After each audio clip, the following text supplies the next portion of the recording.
আমি আপনাদের মাধ্যমে গোটা রাজ্যের মানুষকে একটা আপিল করব, কার্য আর কারণ আছে।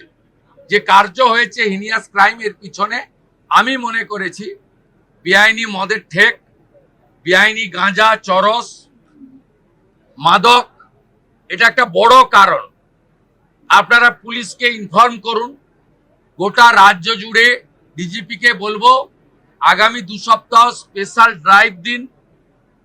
ব্যাটালিয়ানে থাকা লোকজন, আমাদের যেখানে পুলিশরা ডাইরেক্ট কাজে নেই, নর্মাল থানা ওয়ার্ক অনেক বেশি থাকে, তাদেরকে বিশেষ অভিযানে লাগান।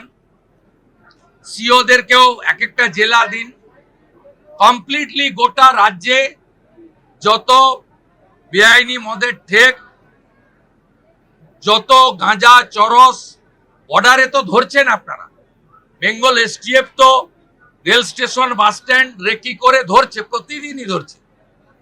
কিন্তু একেবারে রুরাল এলাকাতে, গাঁগঞ্জেও এটা একদম সম্পূর্ণ উপড়ে ফেলা দরকার রয়েছে, যাতে এই সামাজিক দূষণ থেকে আমরা আমাদের পরিবেশকে বাঁচাতে পারি। কানদুনি কেসে বারাসাত কোর্টে ওদের লাইফ সেন্টেন্স হয়েছিল, তারপরে হাইকোর্টে 16টা পিপি চেঞ্জ করে যেভাবেই হোক প্রপার মনিটরিং এর জন্য হয়নি।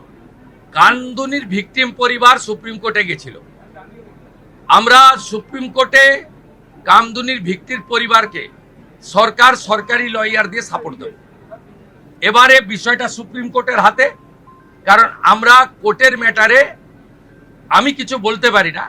আমি কমিট করছি, বারাসাত কোর্ট যে জাজমেন্ট দিয়েছিল, হাইকোর্ট সেই জাজমেন্টকে ভয়েড করেছিল, বাতিল করেছিল। তার এগেনস্টে অ্যাগ্রিভ লোকেরা, বাদী সুপ্রিম কোর্টে গেছে।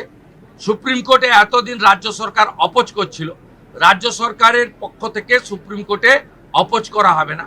আমি যেমন home minister, law judicial minister also, I will convey my message to আমাদের স্ট্যান্ডিং কাউন্সিল যারা আছে, তাদেরকে আমি কনভে করব।